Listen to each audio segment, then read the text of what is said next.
Bismillahirrahmanirrahim. Assalamualaikum warahmatullahi wabarakatuh. Waalaikumsalam warahmatullahi wabarakatuh.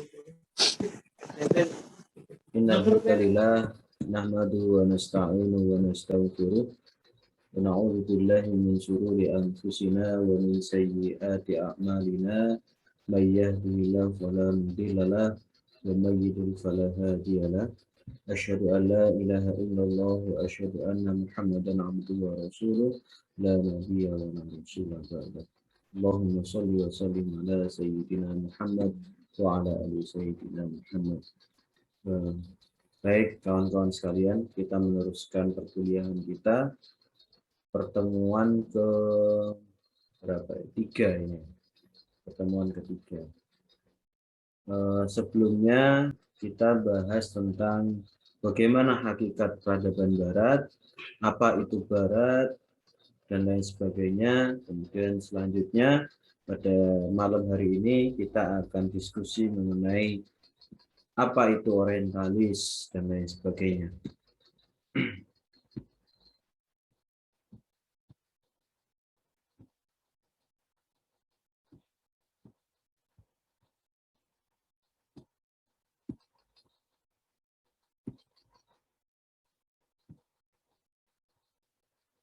Baik,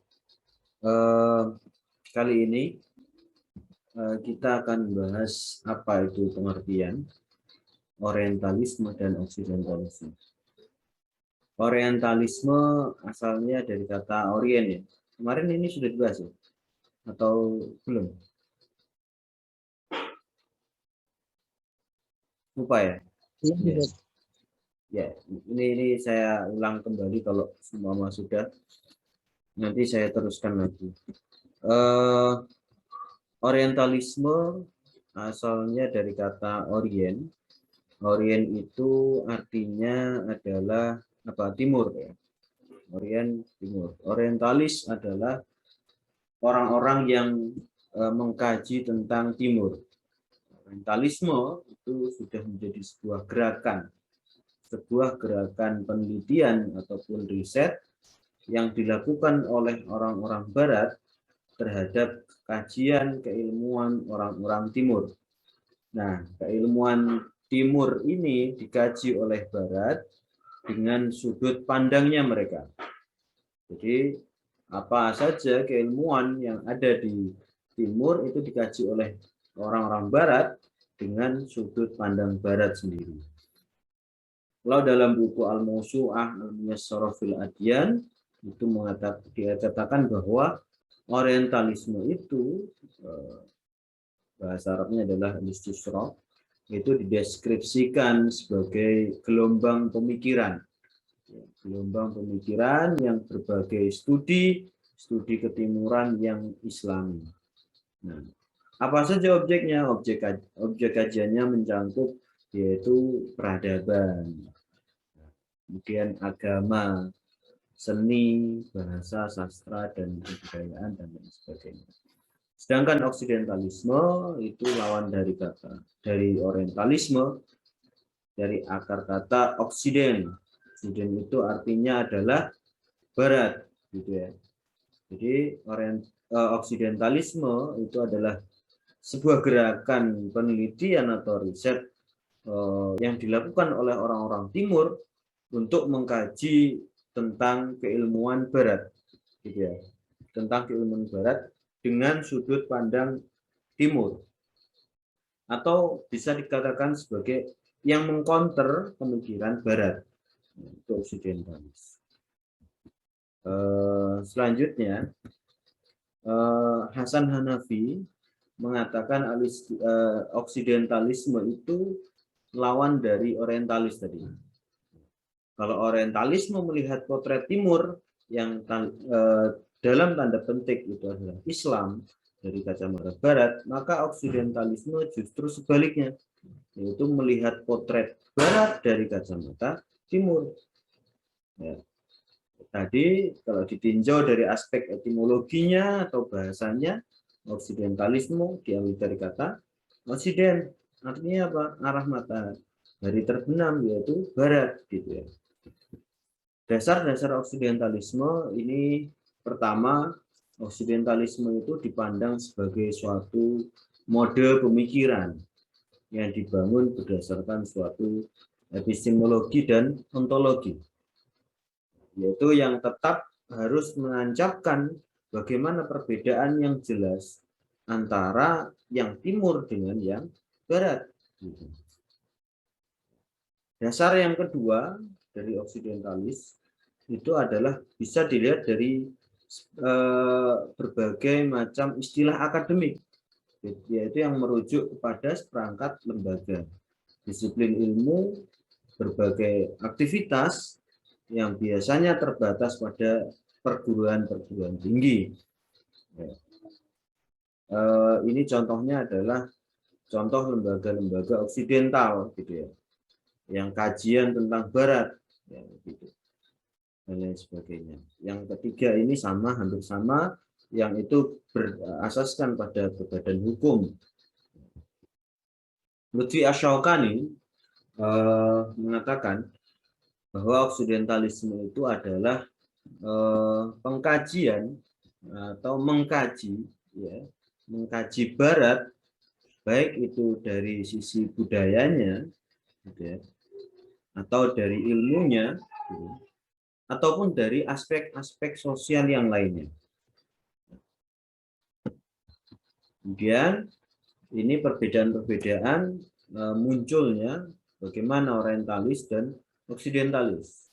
Orientalisme ada yang mengatakan ya ketika abad 17, bahkan pertama kali muncul orientalis ada yang mengatakan abad ke-10, 11, ada yang mengatakan 12. Nah, memang pertama kali ketika perang salib pertama kali yaitu pada abad ke-10. Ya, metode yang digunakan yaitu adalah historisme atau sejarah dan nasionalisme, ya, di mana yang semua paradigma risetnya adalah positivisme. Sedangkan oksidental itu muncul pada abad 20. Ya, tapi sebenarnya sebelumnya itu juga sudah ada. Karena untuk membentengi daripada pemikiran-pemikiran yang ada di orientalis. Ya. Apa tujuannya? Tujuannya pertama bahwa motivasi para orientalis untuk mempengaruhi timur dalam peradaban barat. Artinya mereka ingin bahwa orang-orang timur atau orang Islam ini ingin agar orang-orang Islam itu atau timur itu masuk dalam perangkat peradaban mereka, yaitu peradaban barat. Baik itu dari fashionnya, baik itu dari food ataupun fun dan lain sebagainya, dari kebudayaannya, dari peradabannya, dari ilmunya, cara pandangnya dan lain sebagainya. Yaitu adapun faktor yang mendorong untuk melakukan kajian oksidental menurut Hasan Hanafi itu dalam bukunya Muqaddimah fi Ilmi Istighraq adalah ingin membebaskan Timur Arab dari pengaruh hegemoni Barat. Itu maksud tujuan dari oksidentalis sendiri. Nah, kemudian saya tunjukkan lagi materi terusan daripada orientalis. Ya.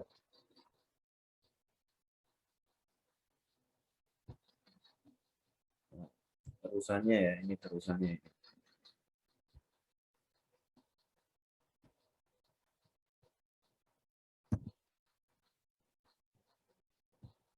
Kelihatan ya? Kelihatan jelas. Ya. Ada sebuah pertanyaan begini. Kapankah orang-orang Barat itu mulai tertarik pada dengan bahasa Arab dan Islam gitu. Nah, minat orang Barat terhadap bahasa Timur, ya, khususnya adalah bahasa Arab, gitu ya. Itu sebenarnya sudah ada semenjak zaman pertengahan, gitu. Zaman pertengahan, di mana mau munculnya abad modern itu. Kemudian mereka ngapain saja? Mereka melakukan penelitian, gitu ya, penyelidikan, kemudian mempelajari dengan teliti semua buku-buku yang berbahasa Arab. Gitu. Di sini ada dua periodisasi dalam munculnya tertarik atau motif orang Barat mulai tertarik dengan bahasa Arab dan Islam.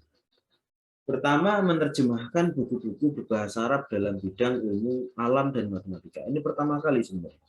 Di situ ada ilmu alam, terjemahkan matematika, fisika, kemudian ada filsafat juga, gitu, alam dan sebagainya. Kedua adalah mempelajari bahasa-bahasa Timur, khususnya bahasa Arab lengkap dengan kebahasaannya, kesusastraannya, dan sebagainya. Nah, selanjutnya, nah ini tadi ilmu-ilmu yang dikaji oleh Barat. Ada ilmu alam, kedokteran, filsafat, tadi matematika, dan sebagainya. Siapakah orang-orang yang melakukan penerjemahan pertama kali? Yaitu adalah seorang sarjana dan guru kelahiran Prancis, ya, yang menjabat sebagai uskup Roma, yaitu Paus Sylvester kedua. Itu pada tahun 990-an, ya, yaitu kelahiran Prancis. Dia yang pertama kali orang yang melakukan penerjemahan ketika itu, yaitu pada abad 10 berarti ya. Ya, sama berarti ketika awal mula pertama kali Orientalisme itu mulai atau muncul. Kemudian diikuti dengan Herman de Dalmatin yang meninggal pada abad ke-10. Kemudian diikuti oleh Konstantin yang dia berada di Afrika, gitu ya.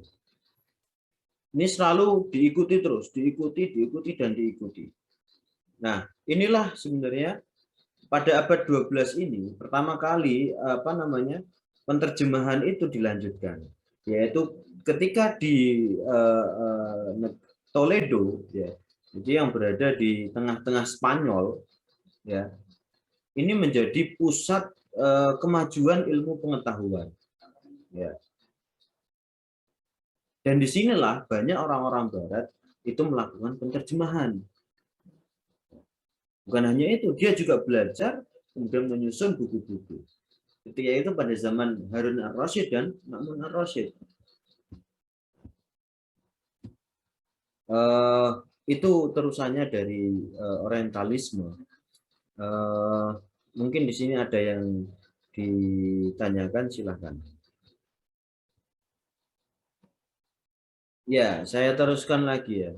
Bagaimana antara Orientalis dengan Al-Quran, gitu.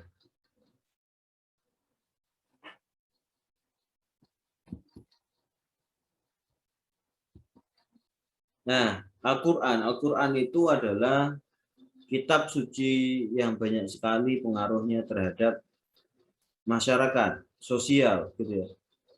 Begitu penting perannya dalam apalagi sejarah peradaban Islam. Kemudian Al-Quran itu bisa dikatakan sebagai sumber inspirasi, ya, penuntut ilmu, gitu ya. Kemudian bisa dikatakan Al-Quran itu sebagai pemburu al-hikmah, ya, pencari al-hidayah, gitu ya. Pencari hidayah dan lain sebagainya. Selain itu, Al-Quran itu bersih dari keraguan. Dzalikal kitab la raiba fihi. Ya. Kemudian terjamin keseluruhan isinya. Wa inna lahu lahafidun. Selain itu, ini juga layak tuh Nabi Misli. Tidak ada tandingannya. Ya. Tidak ada tandingannya. Bahkan hermeneutik itu yang awalnya ingin menerjemahkan Al-Quran, ya, itu tidak mampu untuk menerjemahkan. Ya. Sebelumnya adalah Bible. Dia menerjemahkan tentang Bible. Sukses. Kemudian ingin menerjemahkan atau menafsirkan Al-Quran dengan hermeneutik, tapi tidak bisa. Nah, Al-Quran itu adalah kalamullah yang keaslian, kebenaran, kemudian kemukjizatannya yang seluruh umat Islam itu sepakat, bahkan sependapat juga. Yaitu ibarat Al-Quran itu ibarat kompas, ya, untuk pedoman arah petunjuk jalan. di mana kita akan melangkah gitu. Nantinya akan kemana? Nah, itulah Al-Quran. Ya. Yaitu petunjuk sebagai pedoman kita, pedoman hidup ya, umat Islam. Dari sifat-sifat itulah orang-orang non-Muslim, orang-orang Barat, khususnya orang orientalis, misionaris, Yahudi, itu iri, ya, iri dengan umat Islam, dengan Al-Qur'annya tadi. Mereka iri dengan itu. Makanya mereka ingin mempengaruhi orang-orang Islam agar mereka jauh dari Al-Qur'an. Karena Al-Quran itu kalau sudah dijauhkan dari hatinya umat Islam, maka gampang sekali umat Islam itu untuk dipengaruhi. Bahkan ini Yahudi dan Kristen itu tidak akan pernah berhenti mempengaruhi umat Islam agar mengikuti agama mereka. Ini sepakat mereka. Ya. Dan lain sebagainya. Inilah tentang Al-Quran, bagaimana orientalis dengan Al-Quran yang begitu besar dampaknya terhadap umat Islam. Ya. Makanya mereka tahu, para orientalis itu, bahwa musuh terbesar mereka itu adalah sebenarnya ingin menjauhkan, ya, menjauhkan Al-Quran dengan hati umat Islam agar jauh. Nah, kalau sudah jauh, gampanglah mereka untuk masuk di situ. Makanya tidak heran bahwa orientalis pertama kali ingin menghancurkan adalah Al-Quran. Dari sisi Al-Qurannya. Kemudian dari hadisnya. Gitu ya. Ada hadis itu. Ada William Weir yang juga mengkritik sebuah hadis. Katanya hadis itu bukan perkataan Nabi. Itu ada ngada-ngada itu. Itu ngada-ngada aja itu. Gitu. Kemudian disusul dengan Ignaz Goldziher. Ya kan? Terus kemudian disusul lagi siapa? Ada Arthur Jeffrey dan lain sebagainya. Dan masih banyak lagi yang tokoh-tokoh yang mengkritik baik itu Al-Quran maupun Al-Hadis.